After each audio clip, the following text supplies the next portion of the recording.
حرفيا انت ممكن تتسرق وكارت البنك بتاعك يتصفر بكل سهولة بسبب انك بتتكسف من الناس اللي حواليك. طبعا انت اكيد قلقت، اتقل وهتعرف ليه. اي مكان فيه زحمة طبيعي بيبقى فيه طابور عشان خاطر الدنيا تمشي، الا طابور الاي تي ام، او بمعنى اصح مكنة البنك اللي بتسحب منها فلوس. ده الطابور الوحيد اللي مش بتبقى فيه الناس كلها واقفة ورا بعض، لا بتبقى الناس كلها واقفة حواليك. مجرد ما تحط الكارت في المكنة تلاقي كل الناس باصة حواليك بيشوفوا الرقم السري بتاعك، تلاقوهم متنحين في المكنة يشوفوا انت هتسحب كام ولا هتعمل ايداع ولا هتستعلم ولا هتنيل ايه في المكنة. ولا مش بس كده، انت لو واقف عند مكنة بنك جديدة مثلا عايز تسحب منها فلوس فمش عارف الحاجات، تلاقي اللي جنبك بيقول لك دوس على دي يا استاذ لو هتسحب.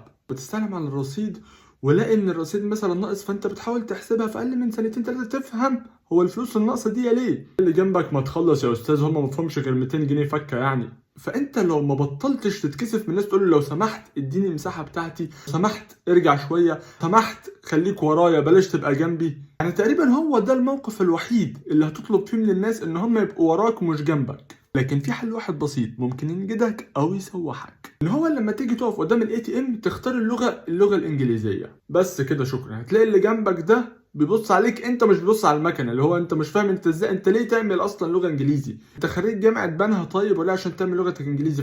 فهتلاقي الناس كل شويه بتبص لك من فوق لتحت، وبيبصوا على الاي تي ام بيشوفوا حاجات هم اول مره يشوفوها، لان تقريبا ما حدش بيختار اللغه الانجليزي غير انا مثلا، لان معروفه الهزار في كل حاجه، لكن نيجي عند الفلوس وستوب هزار، ستوب لانجويج، ستوب ريسك. اما لو انت ما بتعرفش انجليزي خليك في العربي وحاول تكسب الناس اللي جنبك بدل ما يكون فيهم حد حرامي يشقط منك الكارت ويصفيه، لان هو كده كده خلاص عرف الرقم السري. ولو اتزنقت في كل ده ومعرفتش تتصرف تعال اشرب قهوه.